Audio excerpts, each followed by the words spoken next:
Let me figure out where the text is, because I'm grandmaing currently. All right. So until people, wait a second, I'm trying to figure out the text. Okay, there it is. Okay, I'll read it out loud. Sometimes I think a strong argument becomes journalism needs money and funding. That's very fair. If one side brings that up, and if this seems sort of like an exclusive argument for one side, I wonder how the other side could effectively win over that claim. What are other claims that could be equally important? Yes, this is very fair. I will address this when we talk about funding, because I do agree with you. I do think that a lot of times journalism debates end up boiling down to funding, although they don't necessarily have to. I think it's a expected part of journalism, but I don't think it has to always boil down to that. I will move the text. I would move the text if I could, but since I can't, I'll just start like this. All right. So, a few, I think, intuitive things that you're going to come across when you debate journalism motions. Obviously, the most intuitive one is, journalists. So a few areas that I think you have to touch upon when you talk about journalists. I think somebody unmuted. All right. So a few things that you can talk about. So firstly, obviously, incentives. What are areas where, what are reasons for why journalists do what they do? And here I'm bringing this up because I think a lot of times people assume rather than analyze what are the reasons why people do journalism. Give me a second. There's something going on outside. 1 second.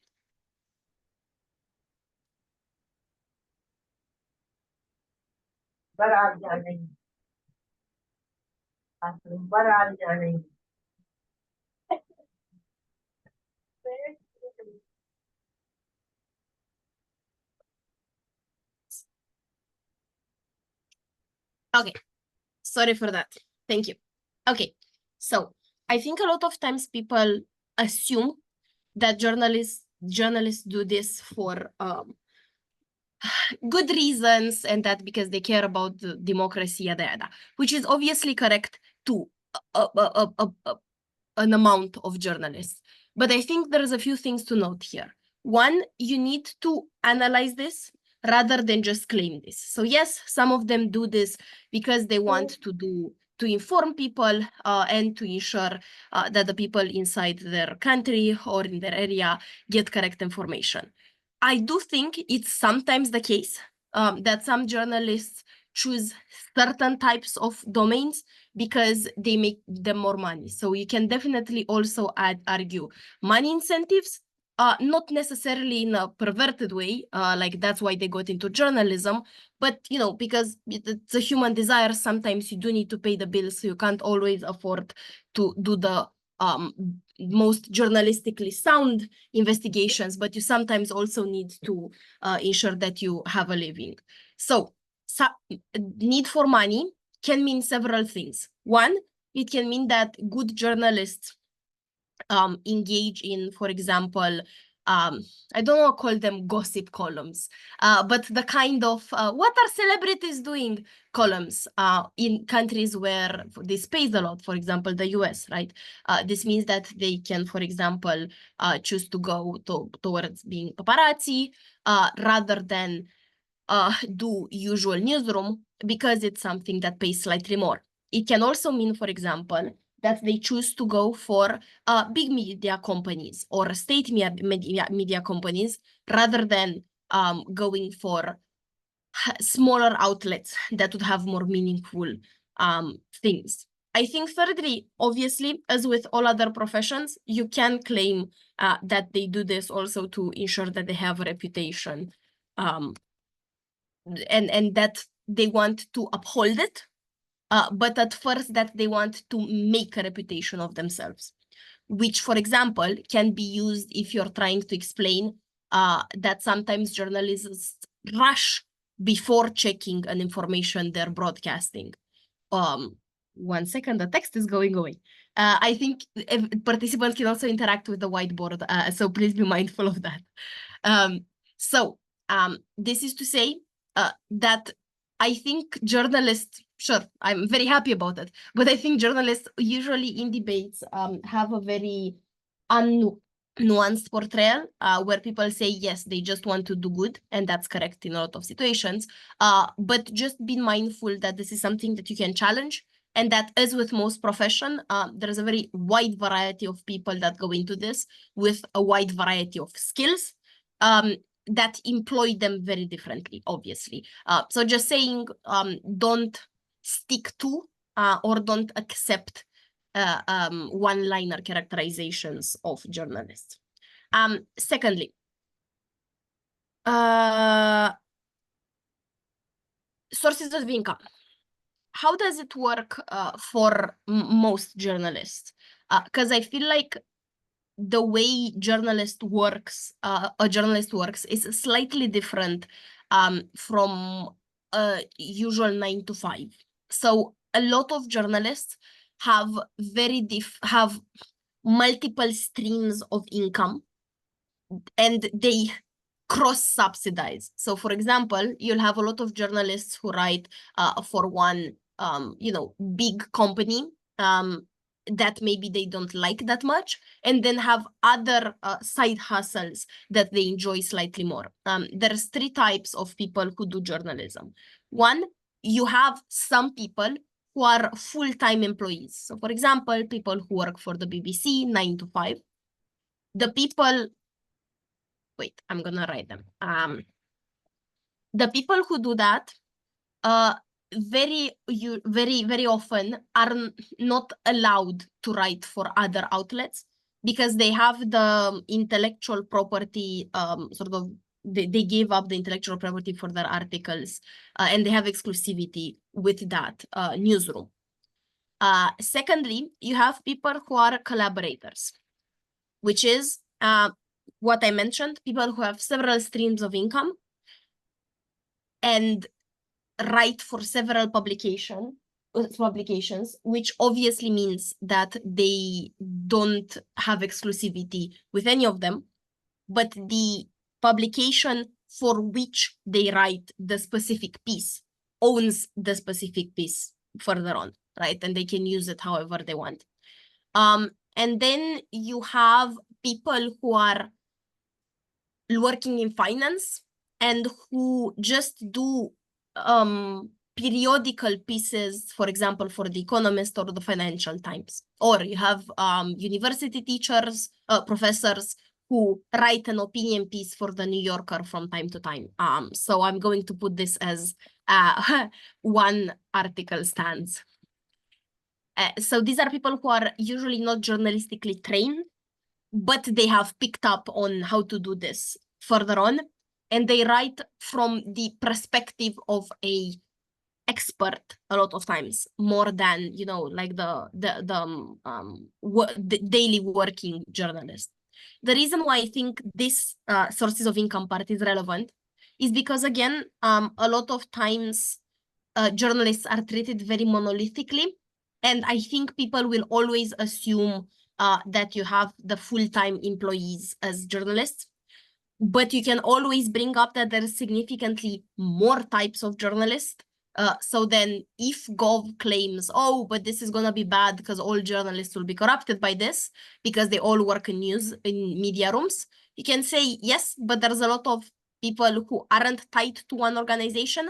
There's people who also have a completely different job on the side, which means that it doesn't matter what happens to that specific news organization.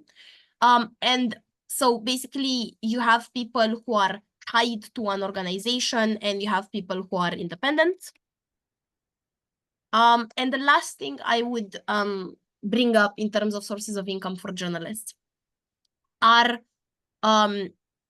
people who are called I think they're called stringers. I think that's the definition, in the term in English. Stringers are people who ensure that journalists from other countries can properly do their job. This is to say, if an American journalist wants to write a piece on a rural, something happening in a rural city in Poland, obviously the American journalist has no contacts, doesn't speak Polish, doesn't know where to get a car from, doesn't know prices, doesn't know whom to talk to. And obviously just catapulting the American journalist there would be completely unhelpful for anyone.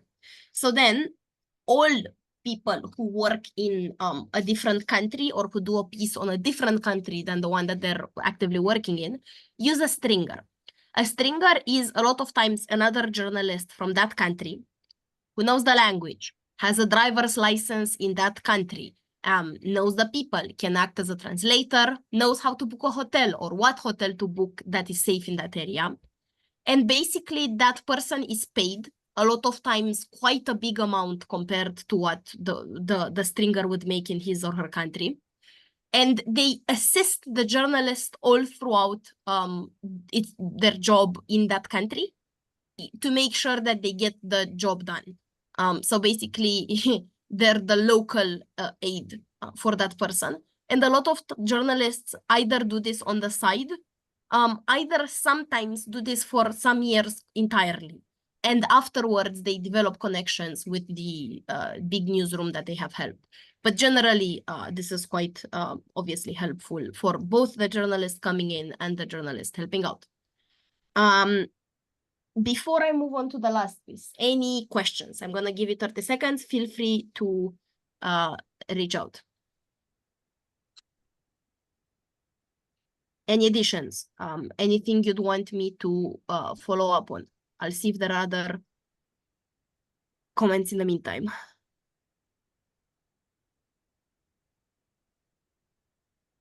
Okay. I'm gonna wait for 30 more seconds in case anyone wants to write. I have a question. So go ahead. I think sometimes in the characterization clash of what a specific journalist wants to fight for, there's often the sort of Wait a second, I can't hear you. I'll turn off my camera, see if it works better. Hello? Yeah, it might be my issue. Go again. Yeah, so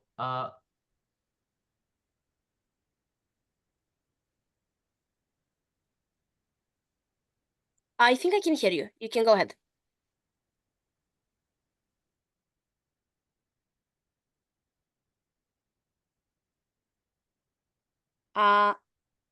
Imran, I can't hear you. Yeah, it's not audible. Hello? Feel free to write. Yes, I can hear you now. Yeah.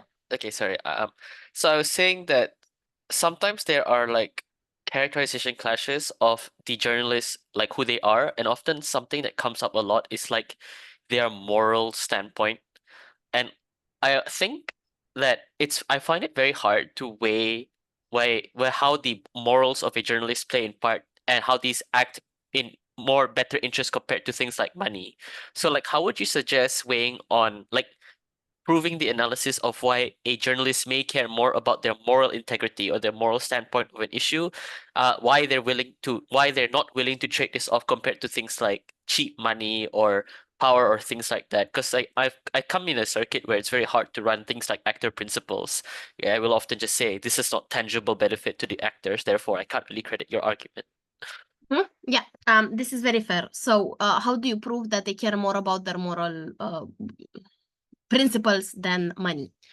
So I think one, the lower hanging fruit that you'll see a lot of people using, but it works, is to say, well, very likely these are people who are passionate about this and who chose this work despite the fact that it is low paying, despite the fact that you have to struggle for like 10 years before you make a decent living, and despite the fact that they know, especially if they live in hybrid regime or an oppressive regime, that they will be targeted, which means that very likely they're the kind of person that has significantly more motivations than just money, because if money was their purpose, then they would have gone into, I don't know, economy, finance, law, more money making domains. If they were comfortable people or people unwilling to take a bit of conflict, they would have gone into more, cushy jobs. I don't know, university teacher, things like this, which wouldn't have required them to go on do field work, interview people, write articles that upset people. So the way to do it is you look at what a journalist has to do day to day, and from that you backtrack basically what is the kind of person that they're likely to be. Similar to how we do with teachers, right? They have to have a lot of patience because children are very difficult, blah, blah, which indicates that they're likely, empathetic people because they wouldn't have gone into teaching otherwise. Very similar to this, you backtrack what the reasons are. Second thing you can say is, look, obviously a journalist cares about money to some degree, but given that there's 10 news outlets in every country and then 100 of them online, they will not necessarily rely on this particular job that the debate is about. So money here specifically they can get money from somewhere else, right? Because they have transferable skills. They can write a fluff piece for an article and substitute, or like 10 fluff pieces and substitute for this money. So you can just say, oh, but they can get the money from somewhere else. Thirdly, I think you can say, especially if they've been doing this for some time, that a journalist who has been doing this for a while has had periods where they wrote things that they didn't believe in. And you do this once, you do this twice. But after a while, people look at your Facebook page for what you've written. They comment in the comment section. They write to you, this was very important to me, and this is something I believe in. So after a while, you become aware that the ecosystem in which you exist relies on you, and that there's people watching.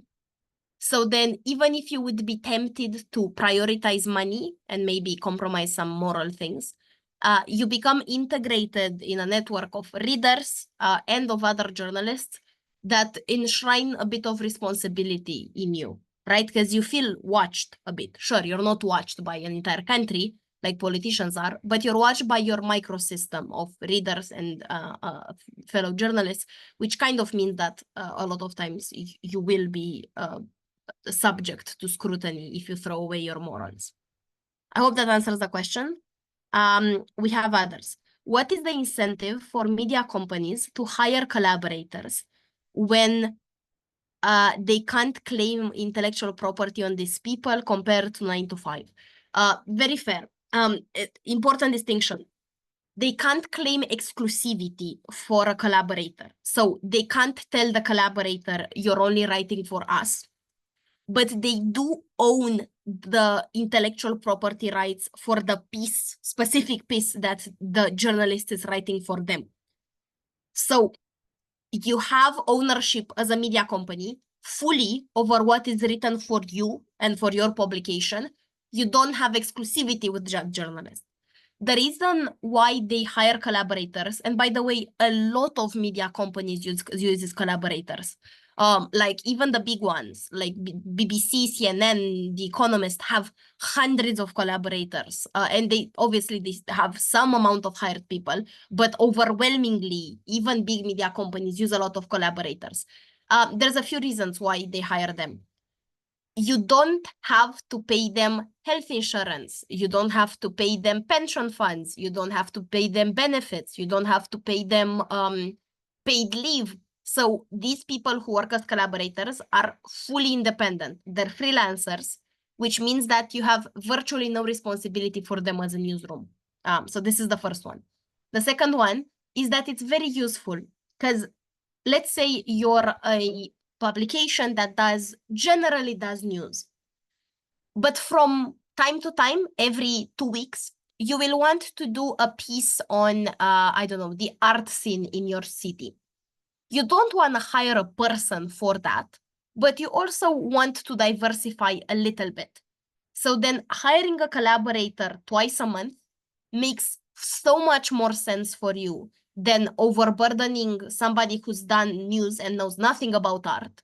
So then you get the best of both worlds as a media company, because you get quality content by an art journalist who is specialized in this, but you also get, you also pay them quite little compared to what you would pay your own journalist. And you can keep collaborating with them later on. So basically it's a win-win kind of situation. Are stringers mostly freelance journalists? Because big news agency might not allow their journalists to assist another news agency for conflict interest. Yes. Stringers are most of the time freelance journalists. And again, given that a lot of like very good and savvy journalists are freelance journalists, then newsrooms are comfortable. They don't allow you to go with anyone, but big news companies usually have some networks, right? So for example, the way the BBC works is that it has 5 collaborators in Romania, and whenever they need something, they hit up those 5 collaborators who usually string for them as well. But if nobody can, they will recommend somebody else. So it kind of works as a recommendation network. But yes, they mostly use freelance journalists. That's correct. Okay, okay, so I answered both questions. Lovely. If there are no questions, we can go into next one. So the next one is the next thing about journalists, and then I will jump to media outlets, is how they write and how journalists look like. Because I feel like a lot of times in debates, people refer to journalists as if they're a jack of all trades and they can do anything, and that they just write. That's what they do, which is, you know, a reasonable approximation, but it's a bit reductionist in that, similar to how doctors have specializations, 99% of journalists, and the ones that are reliable, all have specializations. That's to say, some journalists spend 90% of the career doing sports and they become sports journalists. Some journalists do tech journalism and they become tech journalists. Some do politics, whatever. So they become niched on a specific subject. Obviously, they can change, right? Because they still have the writing skills. But after 10 or 20 years, it becomes a sunk cost. Because imagine that as a journalist, for you to be able to work, you need a lot of things. You need sources and people to talk to you. You need networks. You need to know whom to call. A lot of times, for example, if you work in health journalism, you over time developed a relationship with the health ministry. And when you go to ask for questions, because they know you, the health minister is more likely to respond to your question compared to if you are a no-namer whom they've never worked with and that don't know if he's competent. So after a while, of course, you can change from one area to the other, but it's very difficult for you to get your footing back and to be as proficient as you would have been otherwise. Why is this helpful? I think this is helpful on the flip side of what I said so far. So if people say, oh, but journalists can just move to the next newsroom, it's not that difficult for them. The rebuttal to this becomes, yeah, but there's a very limited amount of newsroom in a country, and there's 5 politics departments with 5 people each. So if you get fired from your job because you wrote against the government, and you are a politics journalist who tries to get hired, you have virtually 20 other spots in the country where you can realistically write again. So unless you're willing to fully pivot away to sports or something you don't care about, then it's unlikely that you really have that many options, right? So always when people are a bit lazy or use homogeneous ways to portray journalists, fight back against that. For time's sake, I will push up to other things I wanted to talk about. There's two subsets of things about journalists that will come in relevant, and I want you to have them as points of content. So I'm gonna put this as 1 prime or whatever this is called, war journalists. You'll have debates about war journalists, a few particularities I want you to be aware of in terms of war journalists. So 1, journalists, there's 2 types of war journalists. There is embedded journalists, war journalists, and versus completely independent. Embedded journalists are people who go to the front lines with the army of the part of the country that they come from. So these are people who get accreditations from their minister, from their government, who get training from their government, are fully vetted, fully taught what to do, and they come to report under the protection of the army and of the military. These are the people that will more often than not see broadcasting on national televisions. The reason for that is because obviously if they come within the army, then they are protected. And this is absolutely crucial. That's 1. Second, they get access to areas that they can film. Because in war zones, obviously, if you go on your own, you'd have to negotiate with warlords or with the other faction yourself, which is very likely not something you want to do. Whereas if you come with the Slovenian government and say, I have a pass from the Slovenian government, especially if you're with their allies, they're very likely to allow you. These embedded journalists are visible, like they have a vest that says press. They have, like I said, what's it called? Like the thing on your chest to show that you're a journalist. They have a pass, and the army is obligated to help them make sure that they come back. With this, obviously comes some responsibilities that you have as a journalist specifically embedded within the army. The first one is you are not allowed to film or take photos unless the army explicitly allows you to. So they say you can film here, you can film here, you can film here, but you can't film anywhere else. The reason for that is due to safety reasons.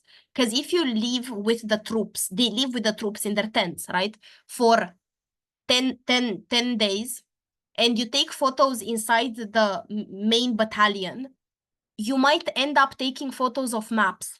And if they get published, then the other side can see plans. And this has happened in the past.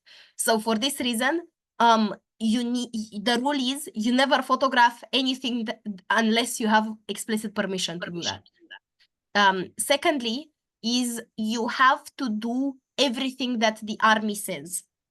So if the army says we are leaving now, you're leaving. If they say you're not filming the thing that we're doing currently, which obviously a lot of times they do, you can't film it and you can't broadcast it because you'll be sued.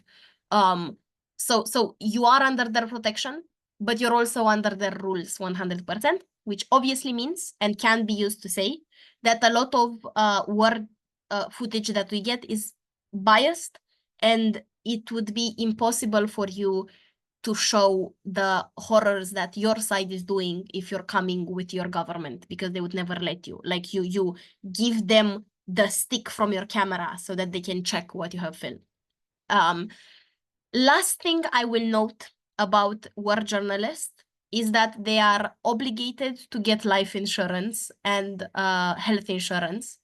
And the life and health insurance have very, very specific conditions, which means that a lot of times if you see war journalists on live footage, for example, hiding, it's not necessarily because they wouldn't want to film, but because unless they hide, their life insurance goes out.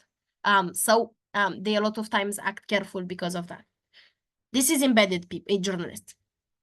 The other end, and if you ask me, I think embedded journalists are like 80 to 90% of people who are able to access war zones. Also because it's very expensive, also because you can't just randomly, casually go and buy a hotel room. So 90% I think are embedded journalists. Okay, let's say 50, because there is a third option, which is journalists who aren't embedded in the army, but are connected. So for example, state journalists. In Kiev, in Ukraine, BBC has a floor on the biggest hotel, which is completely secure. So they are not tied to the army, but they are tied to the state. So this is a bit looser. It's a middle ground, but you're still somewhat respondent to the state. And lastly, independent journalists. These are very rare, but they exist. Because, for example, they a lot of times come from the surrounding countries. So Romania is bordering Ukraine, and you do have some independent journalists who cross the border sometimes in the truck of a car or in the truck of a bus, and who do incredible investigations, a lot of times undercover investigations, but they're very rare because it's insanely risky, but they exist. And a lot of times they are the ones who uncover war crimes. They are the ones who uncover shit that their country's allies are doing. And they work similar to what I told you up, which is they have more independence, but also more responsibilities. So these are my things about war journalists. The second thing I want us to talk about journalists is a few ethical rules that they have to follow. Because I feel a lot of times in debates, they're implicit, almost always, but nobody actually talks about it. So this is good extension material. This is very good if you talk about reporting in investigative journalism, which, by the way, is almost always an extension in journalist motions. If you talk about war zones, whichever you talk about, there are a few ethical rules that decent journalists will abide by. And even if they're not decent people, they have to follow them because otherwise they lose their license. Some countries, for example, France, have a journalistic association, and I think actually the US as well, have journalistic associations which credit you.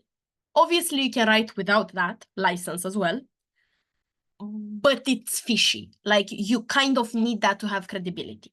So, ethical rules that you have to follow as a journalist. I would say the first and number one rule is you never reveal your sources. So journalists have at times gone to prison willingly because the courts have asked them to reveal their sources and they haven't. This is number one rule because basically when a source is somebody who gives you an important information. When somebody gives you an information like this, they put their life in danger in order to help you in your article. So then you have a full responsibility towards maintaining them anonymous towards them. Like, this is an unwritten contract between a journalist and their source, but also it's about your functionality later on. If somebody tells you an important information and you rat them out, nobody is ever going to collaborate with you again. Nobody will give you any leads. Nobody will tell you where to look. So then you need to ensure full anonymity of your sources later. Other ethical rules, which I think is sometimes overlooked. is that you have to explicitly let people know if you're going to cite them, unless you're doing investigative journalism. If you're doing investigative journalism, there's a whole array of legal clauses that kind of allow you to publish without the consent of the people, obviously, because you're uncovering shit that people don't want out. But if you're doing normal reporting, that's not so groundbreaking, you always have to get consent. Everything that I'm saying here is very helpful, for example, for an extension. If opening has taken financing, I'll get to financing in a second. If opening has taken away financing, if they've taken away journalist incentives, and if they've kind of burned media outlets, then one thing you can always go for is their sources. Who will talk to this journalist? Because if a journalist doesn't have sources, they're dead. So all of the rules, all of the war journalist thing, all of the small bits about how their profession works is entirely precursor to them receiving money, them receiving fame, blah, blah, blah. So you can frame your extension as being prior to anything else that your opening is doing. So if you reveal your sources, you're fucked. Nobody will collaborate. I don't care if you're in a big newsroom, you're dead as a journalist. Second, you get consent. There's 3 types of consent you can get from your sources. On the record, which is I'm quoting you with your name and your surname and your occupation. So full ownership of what they're saying. You can quote them off the record, which means anonymous. You tell the person, if you're not comfortable with me sharing who you are, I will just share your declaration, your what you told me, but I will say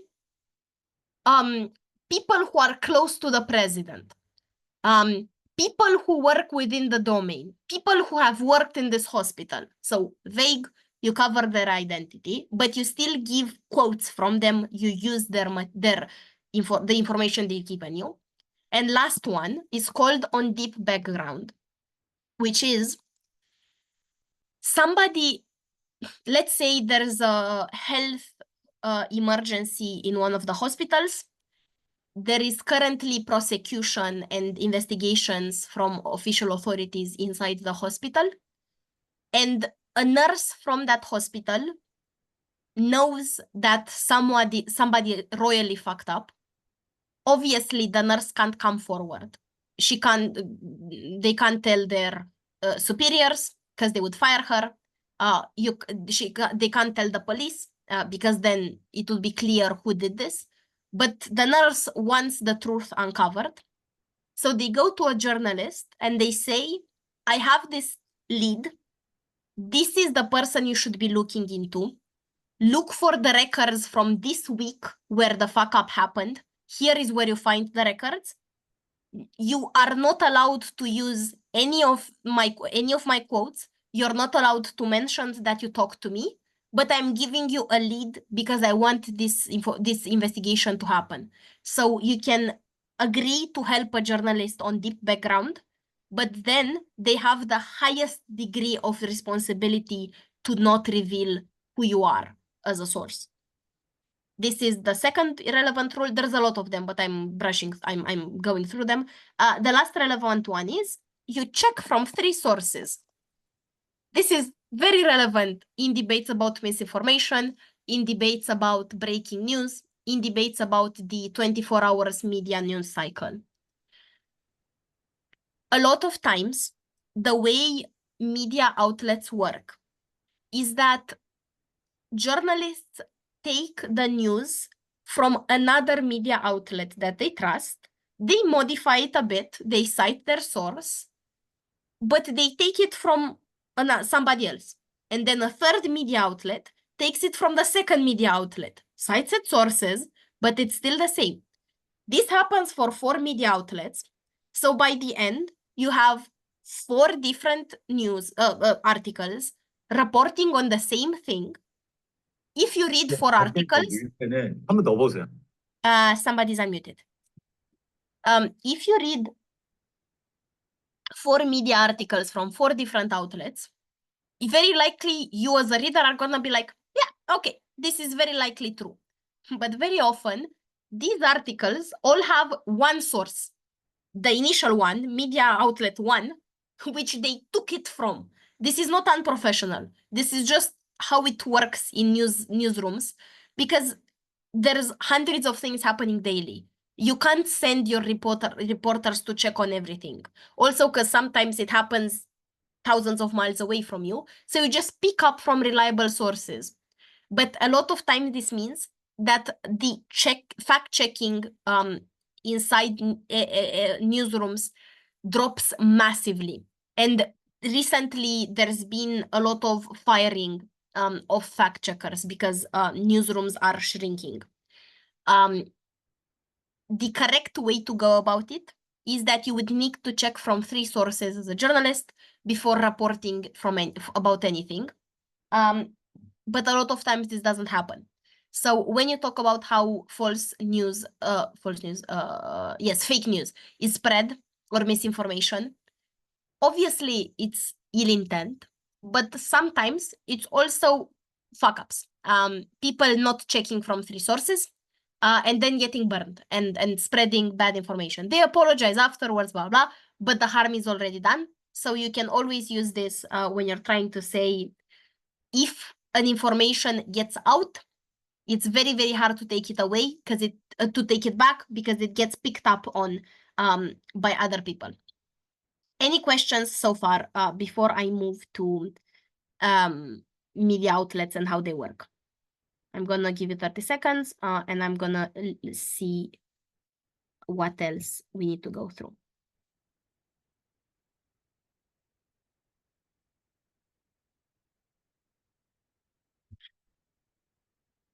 You can write, you can do it visually. I will erase the whiteboard and start again.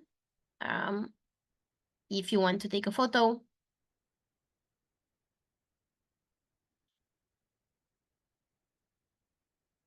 Yeah, I had a question. Yes, go ahead. Can you tell from like specific stories if this was written by an embedded journalist or a state journalist or independent journalist, and like war stories, like how it came out of Ukraine that in the sections annexed by Russia, they're taking children to Belarus. Can like by reading that, can you tell was this written by someone who was embedded, a state journalist or independent journalist? That's a fair question. Technically you can. Either by looking up the journalist, because a lot of times embedded journalists are journalists who are accredited. And if you look them up, it will say accredited by the Ministry of Foreign Affairs, blah, blah. Sometimes the articles will mention this because they want credibility, right? It sounds very cool. Our correspondent went with the army. This gives them a lot of credence. So a lot of times they will write it, or you can check it out. But it's a fair question because a lot of times people don't. But technically, this is not hidden. And a lot of times independent war journalists are very vocal about it because they're dependent on donations, right? So with independent journalists, you will hear about it because they have reasons to tell you that they're independent. If the info you get from your source is proved to be false, does the journalist still need to follow the rules that you can't reveal your source? Yes. It means that you don't have to, you will probably not use that source ever again, but you still have to maintain it, maintain anonymity. One, because they maybe didn't want to lie to you, but they just had the wrong information. This doesn't mean that you can rat them out, because if you do, they can still be killed by their government, right? Or if it's in a war zone, maybe they saw it wrong, maybe they don't recall it correctly, but they would still be in danger if you revealed where this person comes from, where they're hiding, who they are, what their family is. So even if the information is false, you still have to maintain it, yes. Because maintaining it, it's not only about, maintaining anonymity is not only about maintaining the relationship you have, but also literally protecting their life. So then that stands irrespective of what they give you. Another question. When we Yes. when we cite embedded or state journalists, can the other party like place a shadow of doubt on whatever we cite, saying that, oh, obviously they'll say that they're siding or they're being protected by that side's armed forces. Why we can't specifically trust these sources, these citations you're giving us? Yeah, that's very fair. Yes, and a lot of times the other side says, and you've surely seen this in coverages of conflict. The other side says, "Oh, but these are they're in bed with the politicians. Of course, they report properly. They can do that. Some people then take everything they say with a pinch of salt. But so I think my answer is their credibility depends on how credible the government that they're working with is. If it's a government that more people trust, then more likely they're going to be believed and credited.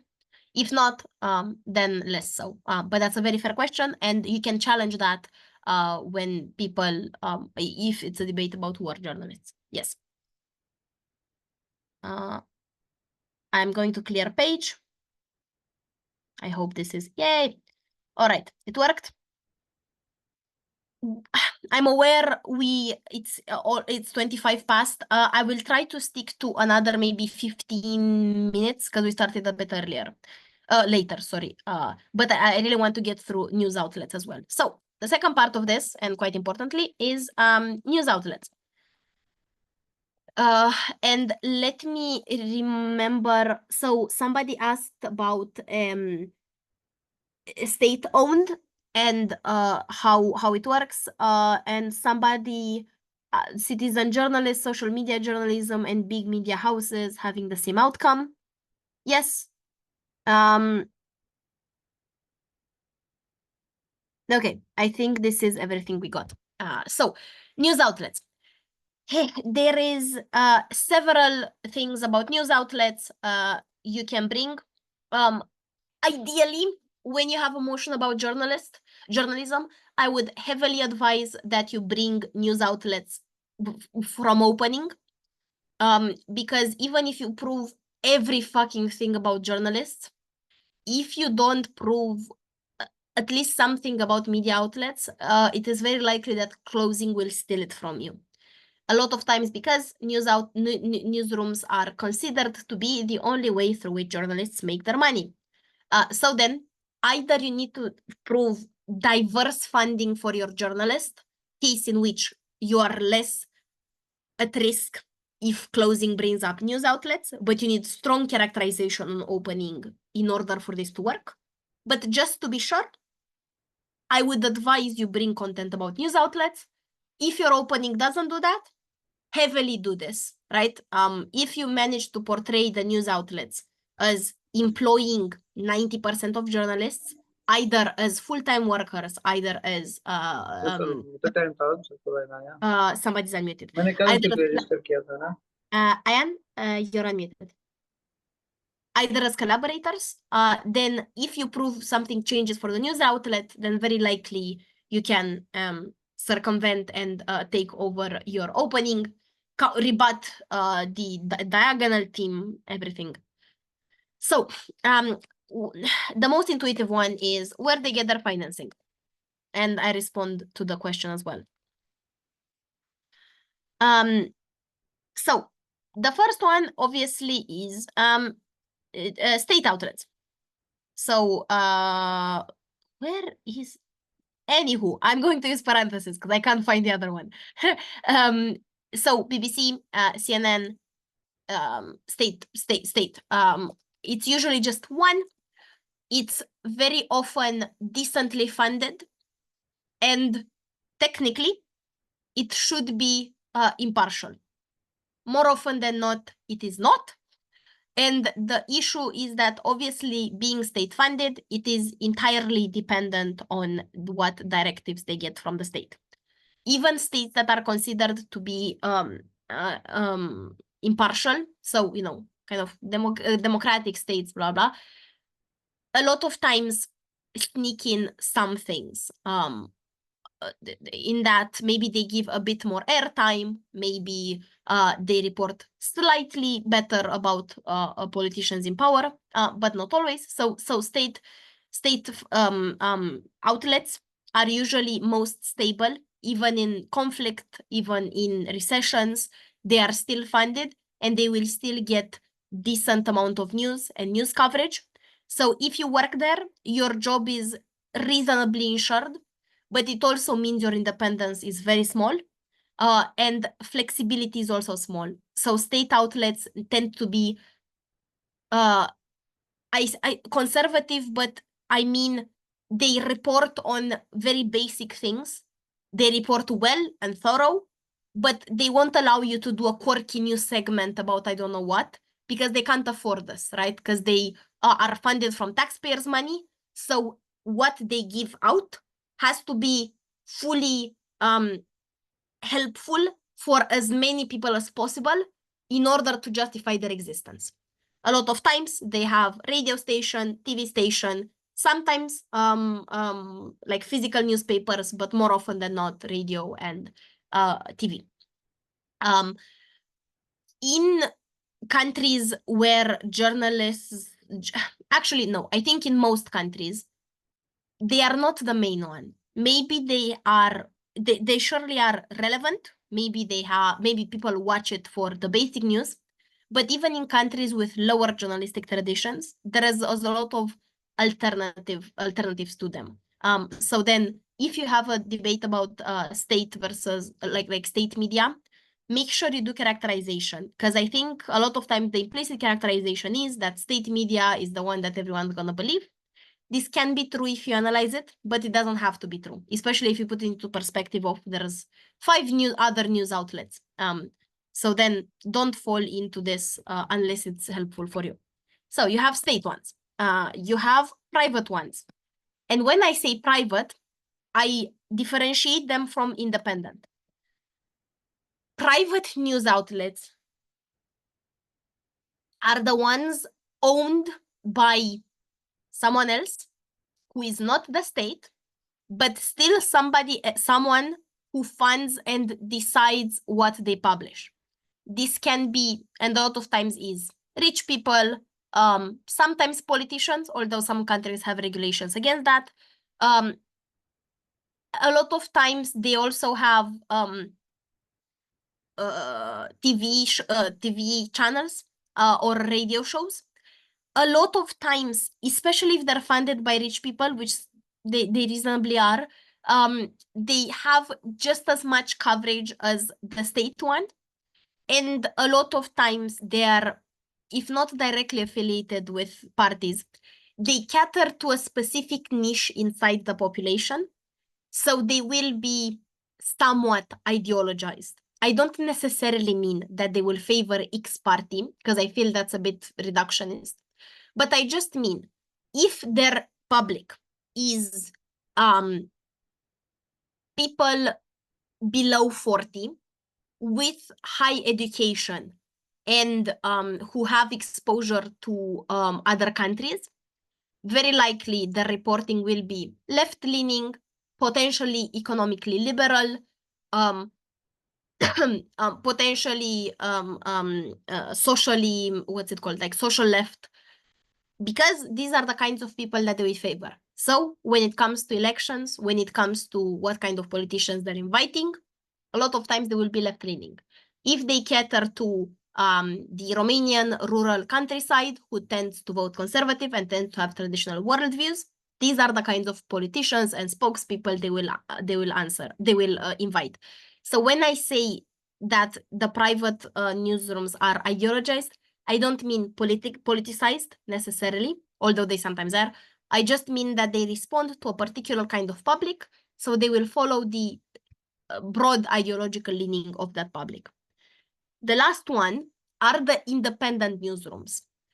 These are very often the smallest, but sometimes the more relevant one. Independent newsrooms are usually news outlets who are owned by the people who work there. So the editor, the main editor, holds some shares. The founder holds some shares. I don't know, somebody else who works in graphics holds some shares. So they're owned by the people inside them, and they are independent in the real sense of the word. This also means that they are fully dependent on donations and on, I don't know, social media outreach where they publish. A lot of times, the independent ones are the ones who publish investigative journalism, are the ones who publish like uncovering of political scandals, but not always. But state ones obviously never will. Private ones sometimes, and sometimes fund. But most of the times the independent newsrooms do. They have high visibility, obviously, because they make national news later on, but they are separate entities. So this is about where they get their financing. Next one, editorial independence. A lot of times in debates, your opening your opening will say, oh, but journalists will not be able to report on this because the newsrooms won't let them. And this is the amount of analysis that they will go to, that they will stop at. A lot of times, if you do an extension on how editorial independence actually works, especially if it's a debate about oppressive regimes or about hybrid regimes who crack down on media, very likely it is about editorial independence, and you can win over them if you do an analytical on this. So how does editorial independence work? And here, my advice would be to just go common sense. It would be insane for the owner of a private news outlet to check every fucking article, every article written by that outlet, and to say, I agree with this one, I don't agree with this one, I don't agree with this one, I do agree with this one. That's obviously not what happens, right? So the rich guy who owns it doesn't do that, nor does it happen with most states. So there's not a designated checking person from the government who checks everything that they write. What actually happens is that if they have directives, they have very broad directives, newsrooms, right? So they know that they are not allowed to, for example, for state outlets, be partial to a government or not. A lot of times, they will not be allowed to be the first one to uncover a political scandal. But if somebody else uncovers it, obviously they have to say something about it, because it would be weird to not say anything about it. But they have broad guidelines, which means, unless it's an oppressive regime or a totalitarian regime, which is a whole other discussion, which means that a lot of what goes published and what doesn't is not up to the owner, really. It's actually up to the editors. The editors are people who modify the articles. So they're the ones who can say this paragraph incriminates too much a side we don't want. Or they're the people who say, we are not doing this piece. You are not receiving money to go on ground and spend 2 months investigating this. They're also the ones saying, I know you've worked a week for this, but we can't do this anymore. Editors are very often journalists as well. So you can have, depending on what side you're defending, an entire characterization about, on one side, why they have editors will have incentives to not allow touchy subjects or to not allow risky subjects because it would cost them too much. Or on the other hand, if you're trying to prove more journalistic independence than the other side claims, you can say, look, these are people who have pitched in the past, who have had bosses who turned down their ideas. Very likely they do care about their journalists. There are also people who care about their job and about their truth, and about the truth, which means that they will, as much as they can, allow a wide range of subjects and then justify to the people above why this was within the broad guidelines that they were getting. It also depends on how zoomed in the editorial policy is. Some newsrooms are very lax in that they give you the article and they say, see you at the end. We'll change whatever we want at the end. Some of them are micromanaging. They ask you for a lot of checkups. They follow through with the entire process, depending on what side you want. If you want to prove lack of supervision or full supervision, you can characterize that. When it comes to small decision, again, you characterize depending on what side you're trying to uphold.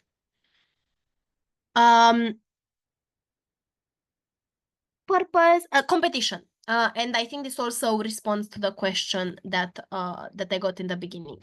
So what is the broader situation of news outlets? Not great, because news outlets currently are competing with TikTok, Instagram, which are an entirely different kind of information sphere. So they're heavily competing with this.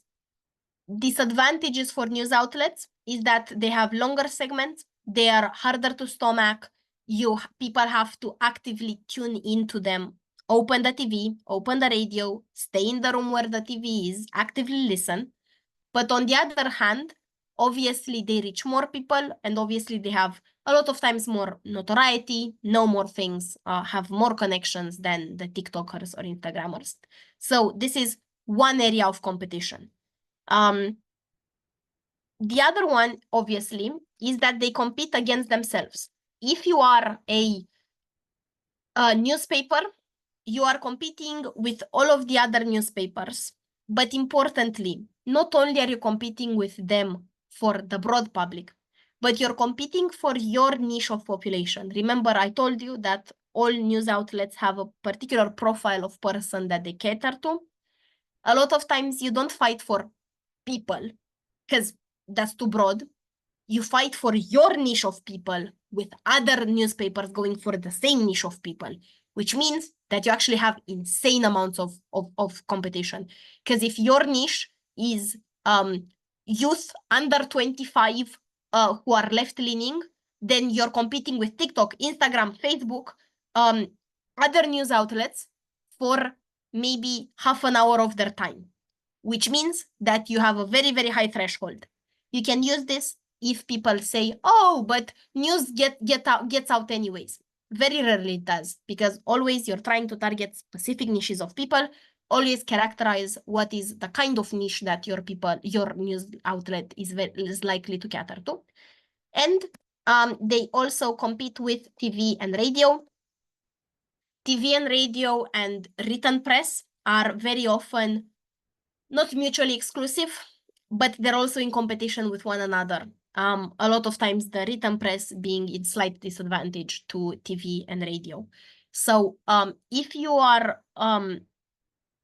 if you have a debate where framing about accessibility is relevant and sustainability of news outlets, then make sure you frame the kind of insane the kind of insane competition that they're subjected to. I'm aware it's 43 past. Let me see if there's anything very relevant that I forgot. No, I think this covers a lot. Two things I will hint towards that might be helpful for you to read on. One, I would read on to investigative journalism. Because a lot of times you will hear a closings doing the investigative journalism extension, which is correct and it's a good one. But I genuinely don't think people know how a investigation works and what are the steps and what are the laws against, like what can you do and what can you not do? How easily can you be sued for defamation as a journalist if you uncover shit? Because that's a whole other thing. So read up on laws and what different kinds of countries allow in terms of investigative journalism. Also read up on deaths of investigative journalism, because I think you can counter investigative journalism extensions by saying people are so scared that literally you have 2 people doing this in an entire country. So off the top of my head, in recent years, there has been my examples will be Eurocentric because that's the area I work in. So there's been a death in Slovakia of an investigative journalist who was investigating corruption scandals. In Malta, there's been the death of the journalist who worked on the Panama Papers scandal from a few years ago. In Romania, there's been a lot of leaks of private photographs of investigative journalists in order to punish them. So read up so you have some examples handy to prove why the barrier of entry for this is very high. And lastly, the last thing I would say, in terms of oppressive regimes, read up on what are the specific kinds of crackdowns on editorial freedom. Because again, you'll see very unnuanced arguments. They oppress the media. How? Because obviously they have to let them report on some things. So what are the processes by which they oppress them? Again, editorial independence, how does this interact?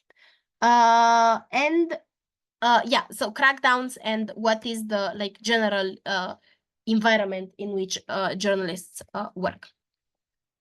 I'll try to let you go so you have 15-minute break. Are there any questions regarding news outlets or journalist debates as a whole? I'll be honest, I think these are broadly the clashes that all journalism debates will go into, obviously with zoom-ins in different areas. But I think fair to say if you're good with, if you have analysis for these, it's very unlikely that you'll be caught off guard.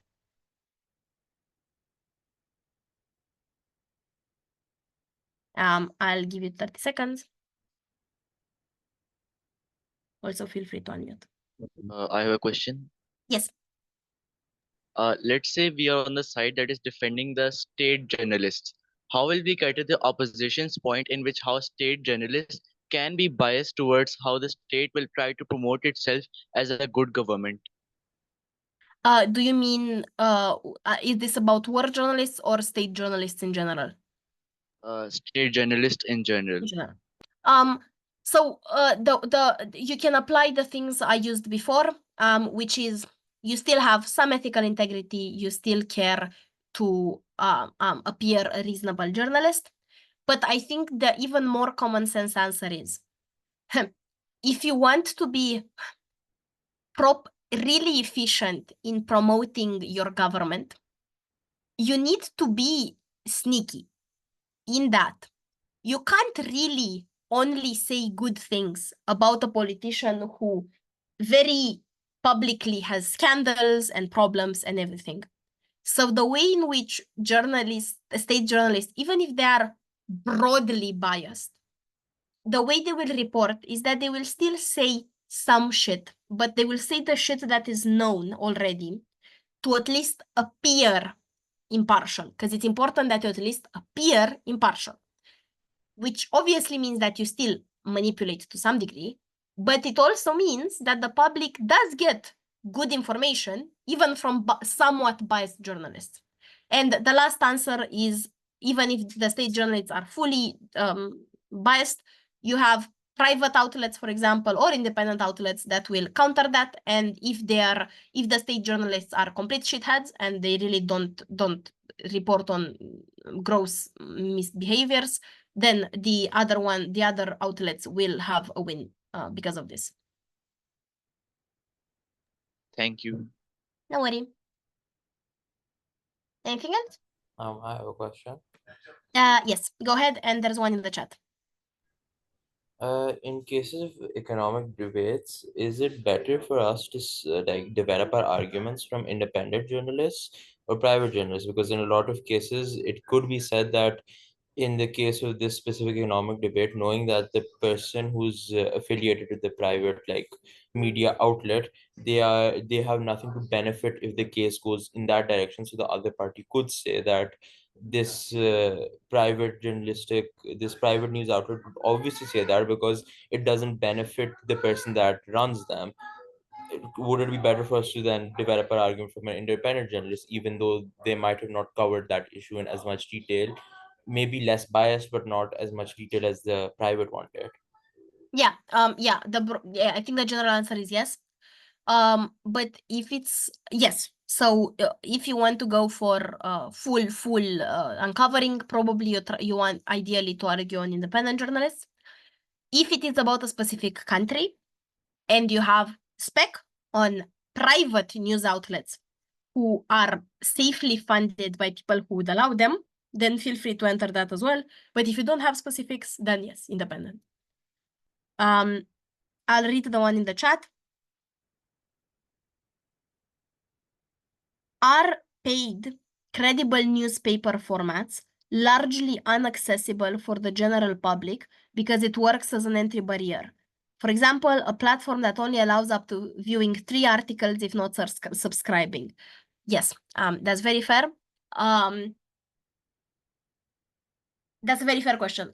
So a few answers are, one, a lot of news outlets have become aware that this is an entry barrier, and some of them have started to remove their paywalls. This is one. Two, this can be circumvented. Actually, this is helpful as analysis, but also for you. So the way to circumvent paywalls is to go on incognito mode. Incognito mode. Some newspapers have picked up on it, but some haven't. So if you just copy the link on incognito mode, a lot of times you can read over your allowance. You can also make an account with another email, all of those things. But also there's something called the Wayback Machine, which is a site that where people who have access to articles from paywalls post a huge screenshot of the article. And if you go, for example, to Internet Archive, Wayback Machine, there's a few sites from this, you can basically access articles from years ago who are behind paywalls because people want to make it accessible. So the answer is yes, it technically is limited, but practically there's a lot of ways to circumvent it. And the Wayback Machines actually have started to be quite common and quite comprehensive. Like you can literally type in the title of your article, and if it's a big outlet, New Yorker, blah, blah, you can 99% of the time find them. No worries. Any other questions? If not, I'll let you go and get some a bit of break until the next one. Okay, then thank you so much for staying. Sorry to have kept you a bit longer. I really hope this was useful. Feel free to reach out for questions and lovely seeing everyone.